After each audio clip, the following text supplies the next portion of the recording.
8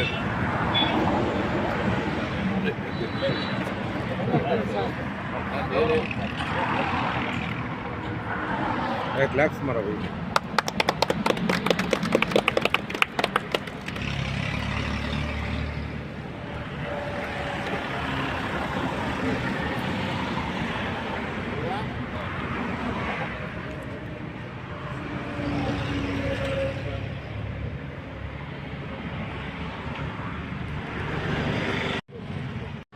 గత 8 సంవత్సరాలుగా మన పొలంనేరు చెందిన జిలానీ బాషా గారు ఈ రంజాన్ మాస సందర్భంగా ఒక్క పొద్దులున్న అందరికీ ఇఫ్తియార్ విందు ఇస్తున్నాడు. అది ప్రతి 8 సంవత్సరాలుగా నడుస్తుంది. ఇదే విధంగా ఈ టైప్ ఆఫ్ సర్వీసెస్ చాలా చూసినాం అతని దగ్గర నుంచి. ఎందుకంటే రీసెంట్గా ఒక మేజర్ యాక్సిడెంట్ జరిగితే కానీ దాంట్లో ఎవరైనా కొంతమంది బాడీని టచ్ చేయడానికి కూడా భయపడతారు. అలాంటిది ఆయన వాళ్ళ కొడుకు కూడా అంబులెన్స్ తీసుకొచ్చి బాడీని దగ్గరుండి తీసుకెళ్ళి హాస్పిటల్లో జాయిన్ చేయడం జరిగింది. దాంట్లో నేను అడిగినాను, యాక్చువల్గా వీళ్ళకి అంటే ఈ తిరగడానికైనా అట్లీస్ట్ ఎక్స్పెన్సెస్ అరేంజ్ చేస్తామంటే ఆయన ఒప్పుకోలేదు. ఎందుకంటే అది నేను మనస్ఫూర్తిగా డెడికేటెడ్గా ఫ్రీ సర్వీసు, అది కొంచెం మంచి పని అని చెప్పి అతను దాన్ని అనుకొని సర్వీస్ చేస్తున్నాడు. కాబట్టి ఇటువంటి సర్వీస్ చేస్తున్న అతనికి పోలీస్ డిపార్ట్మెంట్ తరఫున, పొలంనేరు వాసుల తరఫున నేను అభినందిస్తున్నాను. Thank you. మరియు అస్సలాము అలైకుం వరహమతుల్లాహి వబర్కాతు. ముఖ్యంగా ఈరోజు మీ అందరి ముందర రావడానికి ముఖ్య కారణం ఏమనగా, ఈ పవిత్రమైన రంజాన్ మాసంలో నేను నా తోటి సహోదరులు, ఆప్తమిత్రులు, బంధువులు, నా అనేవాళ్ళు ప్రతి ఒక్కరూ నాకు గత 8 సంవత్సరాల నుంచి నాకు ఒక అవకాశం ఇచ్చి వాళ్ళు నా ద్వారా పొలంనేరులో ఉండే సుమారు గేట్ల ఫారం కాడి నుంచి ఈ పక్క మన హిందూ శ్మశాన వాటిక ఆడుండే మసీద్ వరకు, మరియు డ్రైవర్ కాలనీ, బీడీ కాలనీ నుంచి ఈ పక్క గడ్డూరు వరకు, మరియు గంటా ఊర్లో కూడా గత 8 సంవత్సరాల నుంచి మేము ఒక మసీదుకి ఎంత లేదన్నా 50 నుంచి 60 భోజనాలు ఈసారి కూడా వెజిటేబుల్ ఎగ్ బిర్యానీ చేసి దానికి చట్నీ కొంచెం పెట్టి ఎందుకు ప్రతి మసీదుకి చేర్పించడం జరుగుతుంది. అది ఎందుకంటే ప్రతి మసీదులో ఇప్పుడు ఉపవాసం పెట్టిన వాళ్ళు మసీదుకు వచ్చి ఉపవాసం తెరుస్తారు. వాళ్ళు సుమారు 13-14 గంటలు వాళ్ళు ఆకలి కడుపుతో ఉండి మసీదుకు వచ్చి ఒక గ్లాస్ నీళ్ళు తాగి ఒక ఖర్జూరం తిని ఒక కుప్పెడంత అన్నం తింటే వాళ్ళకి ఎక్కడ లేని ప్రాణం వాళ్ళకి మళ్ళా తిరిగి వచ్చినట్టు ఉంటుంది. ఆ సమయంలో వాళ్ళ కడుపుల్లో నుంచి ఒక ఆశీర్వాదం అనేది ఏర్పడుతుంది. భగవంతుడా, నాకు ఎవడైనా ఈ పుట్టడ అన్నము నాకు సహాయం చేసింటే నువ్వు వాళ్ళకి దీనికి 10 ఇంతలు నువ్వు సహాయపడు అనేసి ఆ యొక్క ఆశీర్వాదంతో మేము దీనికి ఇవ్వడం జరుగుతూ ఉంది. ఇదే కాదు, ఇట్లాగనే వచ్చి మన గంగ జాతరకు కూడా సేమ్ అదే 8 ఈసారి చేసి అది కూడా 8 సంవత్సరాలు మాది అవుతుంది.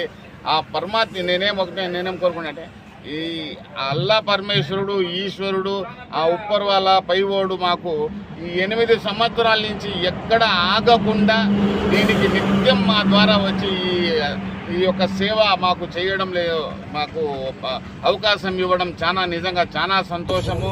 అందులోనూ ఈ అవకాశంలో నా తోటి సోదరులు, మిత్రులు, నా మురుగా కానీ, నా శశి కానీ, నా రియాజ్ కానీ, నా సంతోష్ కానీ, మా ఖాజా కానీ, వినాయక కానీ, తులసిరామ్ కానీ, నా పిల్లోళ్ళు, మా చెల్లెల కొడుకులు, మా అన్న కొడుకులు అందరూ దీంట్లో పాలు పంచుకునేసి, ఎందుకంటే ప్రతి ఒక్కరూ దీనికి ముందుకు వచ్చి మామ నేను ఉంటాను, అన్న నేను ఉంటాను, అన్న నేను చేస్తాననేసి కాకుండా నా స్నేహితులు, నా శ్రేయోభిలాషులు, నాకు సపోర్టర్లు ముందుకొచ్చి నువ్వు చెయ్యి మేము ఉంటాము అనేసి నాకు వెన్నపూసలా నిలబడి చేస్తారు.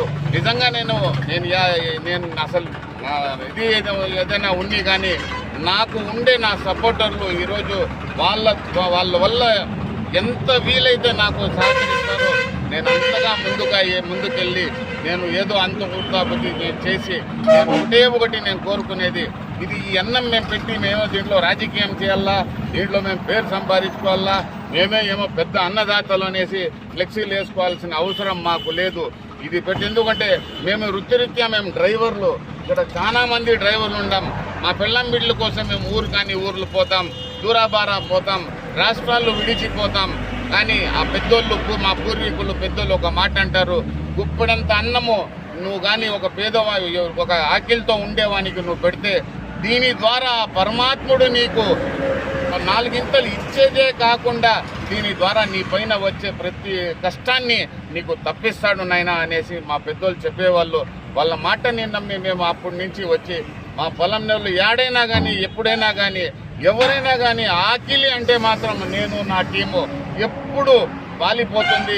ఖచ్చితంగా మేము సత్యంతో కూడా ఇటువంటిది మేము చేస్తూనే ఉంటాము. ఈ పవిత్రమైన రంజాన్ మాసంలో మాకు ఆ పరమాత్ముడు మాకందరికీ ఈ అవకాశం ఇవ్వడం, ముఖ్యంగా నాకు ఈ పనిలో నాకు సహాయం చేసిన వాళ్ళు, నాకు అండగా నిలబడిన ప్రతి రుణతరమంగాను కష్టంగాను నిలబడిన ప్రతి ఒక్కరికి కూడా అల్లా పరమేశ్వరుడు ఆ పైవాడే వీళ్ళకి ఆ యొక్క ఇది భాగ్యం వాళ్ళకి ఇచ్చి ఆ ఇది అనేది వాళ్లకు ప్రసాదించాలనేసి నేను ఒకటి నేను మీ మీడియా ద్వారా అడిగేది, నా అల్లా పరమేశ్వరుని అడిగేది ఒకటి, భగవంతుడా నువ్వు అందరికీ సుఖంగా పెట్టు, సంతోషంగా పెట్టు, ఆరోగ్యంగా పెట్టు, ఐశ్వర్యాలతో పెట్టు, ఎటువంటి కష్టాలు లేకుండా, మొత్తానికి నష్టాలు కాకుండా, ఎటువంటి మానసిక వేదన లేకుండా బతకాలా. అలాగే కాకుండా మరీ ముఖ్యంగా ఏమంటే మనం ఉన్నంత కాలం మనం ఎవరికి ధోకా చేయకుండా, మోసం చేయకుండా, ఎవరి సొత్తుని మనము ఉంచకుండా, ముఖ్యంగా ఏమంటే మా ప్రవక్త ముహమ్మద్ సల్లల్లాహు అలైహి వసల్లం గారు ఆయన ఒక మాట అంటారు, నువ్వు నమాజ్ చదవకపోయినా పర్వాలేదు, నువ్వు హజ్జు చేయకపోయినా పర్వాలేదు, నువ్వు రోజా పెట్టకపోయినా పర్వాలేదు, నువ్వు ఇది జకాత్ తీయకపోయినా పర్వాలేదు, కానీ నమ్మక ద్రోహం అయితే మాత్రం నువ్వు చెయ్యొద్దు. నమ్మక ద్రోహం చేసిన వాడు నా అనేవాడు కాదు, నాలో కాదు. ఒకవేళ ఎవరికైనా నమ్మక, అది మనిషికి కానీ, మనోనికి కానీ, మన దేశానికి కానీ, మన ఊరికి కానీ నమ్మక ద్రోహం చేసిన వానికి క్షమాపణ లేదు. మనము ఈ సొత్తు కోసం ఎంతో మందికి ముంచేసి ఇటువంటిది ఎన్ని చేసినా కానీ అది చల్లదు.